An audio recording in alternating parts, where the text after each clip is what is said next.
그리스도 안에서 사랑하는 성도 여러분, 이동문 목사의 성경의 세계 시간이 돌아왔습니다. 오늘은 지난주에 이어서 신무원 김기동 목사의 성령을 알자 제 5번째 성령의 충만함에 대해서 좀 살펴볼까 합니다.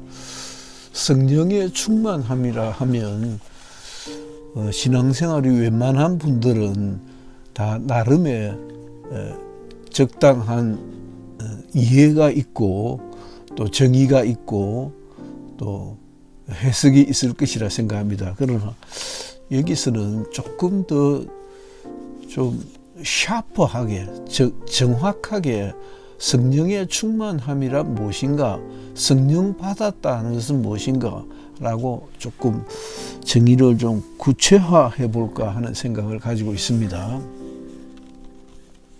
신무원께서도 성령의 충만함을 아주 예리하게 분석해 놓은 것을 볼 수가 있습니다. 예를 들어서 성경에 요한은 물로 침례를 주었지만 너희는 몇 날이 못되어 성령으로 침례를 받으리라 한 이 말씀을 많은 사람들은 성령 충만으로 이해를 하곤 합니다. 잘못 생각하고 있는 것이죠.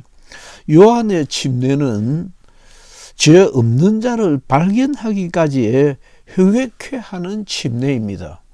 요한의 침례는 죄 없는 자가 죄를 발견하는 침례이고, 성령 침례는 성령으로 하나님의 의를 증거하는 것입니다. 그러니까 요한의 침례는 침례를 받음으로 인해서 죄에 대한 각성이 일어나는 것이고, 성령 침례는 성령을 받음으로 하나님의 의를 드러내는 담대함이 생기는 것이 근본적인 차이라 할 수 있습니다. 저는 그렇게 생각합니다. 성령 충만함은 예를 들어서 우리가 예수를 믿는 것은, 예수를 믿었다 하는 것은 성령의 감동이 되었다는 것으로 봅니다. 아니, 성령의 감동이 없이 예수를 믿을 수 있을까요? 그러니까 예수를 믿었다, 예수 믿는다는 것은 내가 정직하게 내가 난 예수를 믿잖아 라고 인지한다면 성령으로 내가 감동되어서 예수는 하나님의 아들이시다는 것을 믿었다는 것이요. 그러니까 성령으로 감동된 것입니다. 그러니까 그러면 내가 성령 받아야 하는 것은 뭔가? 그러니까 성령 받는다는 것과 성령 받았다는 것은 좀 다르다는 것이죠. 성령을 받음으로, 성령에 감동되어짐으로 예수가 하나님의 아들이시다는 사실을 믿게 된 것이고, 우리가 말하는 성령 충만이라는 것은 성령으로 나의 영성이 심하게 작동되어서, 감동되어서 하나님의 은혜 안에 빨려 들어가는 것이고, 그러니까 지정의가 성령으로 감동되어서 내가 하나님의 일을 할 수 있는 상태로 발전하는 것을 두고 얘기하는 것입니다. 요한이 침례를 주어 예수가 하나님의 아들임을 증거하여 의인이 없는 이 땅에 의인이 왔다는 것을 드러낸 것과 같이, 성령 침례는 성령을 받은 사람이 성령으로 충만하여 어디서나 예수 그리스도는 죄 없는 하나님의 아들이시다는 것을 계속 증거할 수 있는 담력이 있는 상태, 담력이 있는 상태로까지 고양되어진 것을 얘기한다는 것이죠. 성령은 지금까지 계속 해온 말씀과 같이 지극히 예민하게 제한을 받습니다. 그러니까 이 성령을 근심되게 하지 말고 성령으로 하여금 노엽게 하지 말아야 합니다. 사람이 그를 모욕하면 모욕을 당하시고 성령의 역사는 극히 제한을 됩니다. 그렇게 되면 결국 그 사람은 금세와 내세에 사함이 없다고 얘기했습니다. 그러므로 성령이 우리를 지배하도록 해야 되는데 그게 성령의 지배라고 하는 것이 곧 성령의 충만함입니다. 우리가 성령을 사모하면서도 성령에 감동되어지기를 두려워한다면, 그러니까 성령을 사모하면서, 성령을 사모한다는 말은 내가 성령의 지배를 받는다는 것입니다. 저는 제 자신을 비유로 들어서 설명하는 것이 가장 쉬울 것 같은데, 내가 성령을 받았을 때 어떠했던가를 곧잘 생각해 봅니다. 완전히 도란 사람 같았습니다. 완전히 딴 사람이었습니다.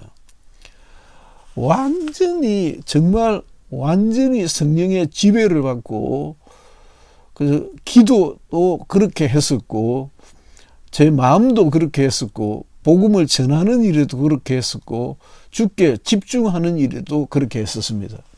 성경을 가까이 하고 성경을 읽고 사랑하는 일에도 완전히 딴 사람이었습니다. 그러니까 한 달에 성경을 2번, 3번 읽었으니까, 그때 2번, 3번 읽었다는 것이 밥 안 먹고 성경만 봤다는 것이 아니고, 기도 엄청 했을 때였고, 기도 엄청 하고 성경 엄청 보고 공부도 엄청 하고, 하루 종일 성령의 딱 지배 아래 놓여 있으니까, 성령에 감동되어 있으니까 마음이 그냥 성령에 빠져 있었던 것이죠. 다른 아무것도 할 수가 없었습니다. 그래서 사도행전에 나오는 성령 강림의 사건을 저는 잘 이해한다고 생각합니다. 왜냐하면 정말 술 취한 모습 그대로 성령에 감동되어지니까 정신을 못 내가 정신을 못 차린다는 말은 정신이 없다는 것이 아니고, 정신이 똑똑한데 정말 성령 충만함으로 인해서 내가 뭘 해야, 성령의 감동으로 인해서 내가 뭘 해야 하는지가 굉장히 선명하게 드러났고, 그 다른 일은 할 수가 없었습니다. 그냥 내게는 주의 일 하는 것만이 중요했고 의미가 있었고, 다른 어떤 것도 의미를 부여할 수가 없었습니다.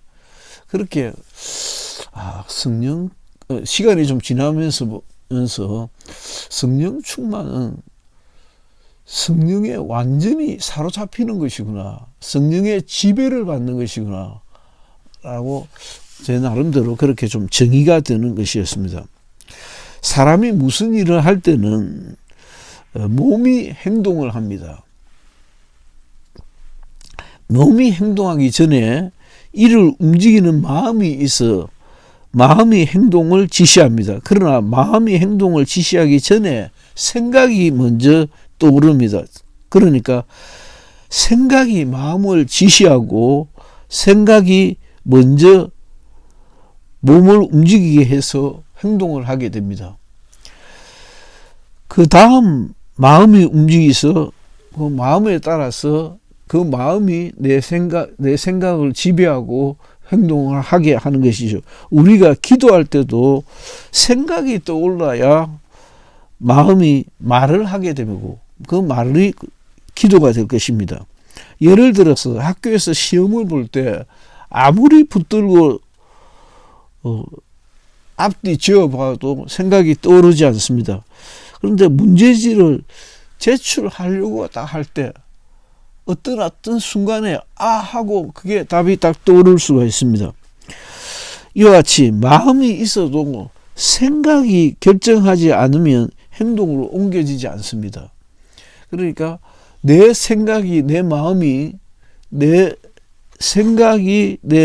지배를 받고 내 마음이 성령으로 지배를 받을 때 내 마음은, 내 행동은 성령에 사로잡혀서 성령에 이끌림 바 되는 것입니다.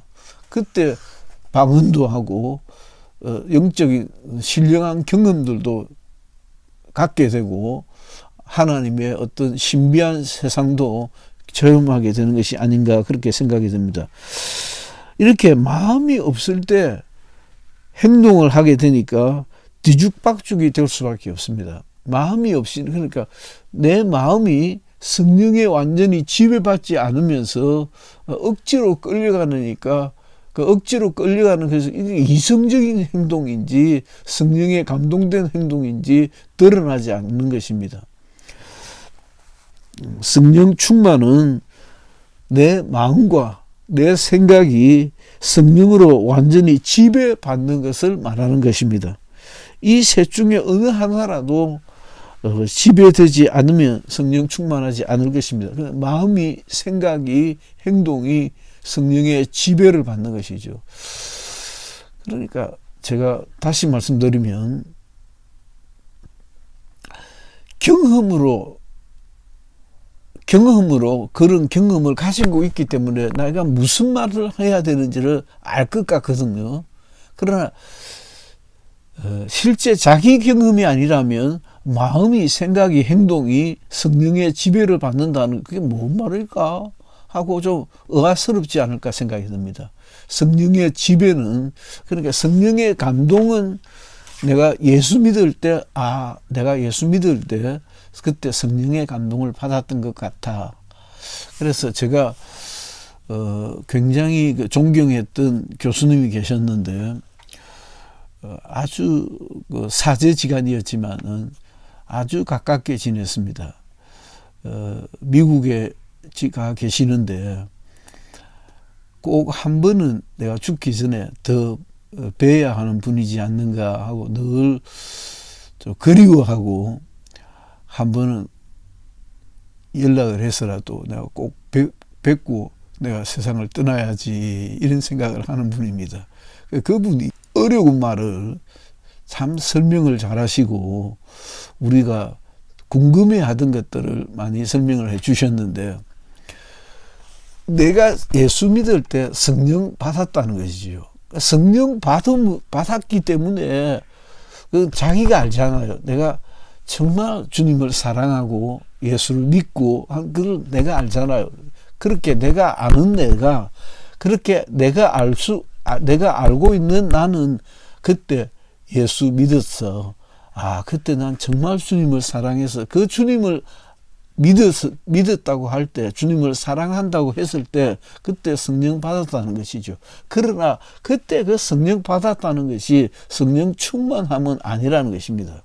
성령으로 말미암아 내가 예수를 믿게 되었다는 것이지, 성령 충만함은 마음과 생각과 행동이 완전히 성령의 지배를 받아서 정신 나간 사람 같이 되더라고요. 정신 나간 사람처럼 아무 생각이 안 나더라고. 아무 생각이 안 난다고 하니까 또 그럼 아무 생각이 안 나는 거야. 아무 생각이 안 나. 굉장히 생각이 또렷하면서도 다른 어떤 생각도 할 수 없는 그냥 딱 꽂혀버리는 거야. 딱 꽂혀가지고 오직 성령의 지배를 이끌림 바 되어서 밥을 먹고 안 먹고 중요한 것이 아니고 내가 똥오줌을 가리고 안 가리고 또 중요한 것이 아니고 그거 다 하겠죠. 하겠는데 그 생각 안 하고 살아가는 것이죠. 참 성령의 감동이라는 것이, 성령의 충만이라는 것이, 성령의 이끌림 받는다는 것이 이런 것을 두고 말하는 것이 아닐까라고 생각을 좀 해봤습니다. 성령이 우리 안에 임하시면 성령이 떠나지 않습니다. 첫째, 성령이 떠나지 않고 성령이 임하심으로 인해서 성령의 사람이 되는 것이죠. 성령의 사람이 되어서 성령의 지배를 받고, 두 번째는 예수의 말씀이 기억나게 하십니다. 생각나게 하십니다. 요한복음 14장 26절 말씀인데, 셋째는 예수를 증거하게 하십니다. 그러니까 부흥사 목사님들이 흔히 그런 얘기를 자주 하시던데, 성령의 감동이 되면 만나는 사람마다 예수 얘기하는 것이죠.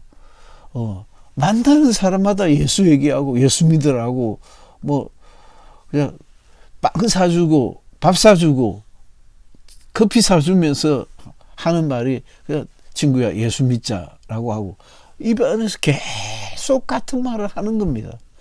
그와 같이 성령께서 미리 오셔서 예수를 변호하지 않았더라면 우리 안에 예수를 증거할 수 있는 능력이 드러나지 않았을 겁니다. 넷째는 성령이 우리에게 임하시면 우리를 진리 가운데로 인도하십니다. 요한복음 16장 13절인데 충만할 때와 충만하지 않을 때의 저의 경험은 성령에 이끌리지 않을 때는 무엇을 어떻게 해야 할지 갈 바를 모르게 됩니다. 그러나 성령에 이끌림 받으면 정신없이 내가 정말 가장 합리적이고 가장 정상적이고 가장 옳은 일을 그게 이제 성공하는 비결이죠. 성공적인 일을 내가 수행하더라는 것입니다.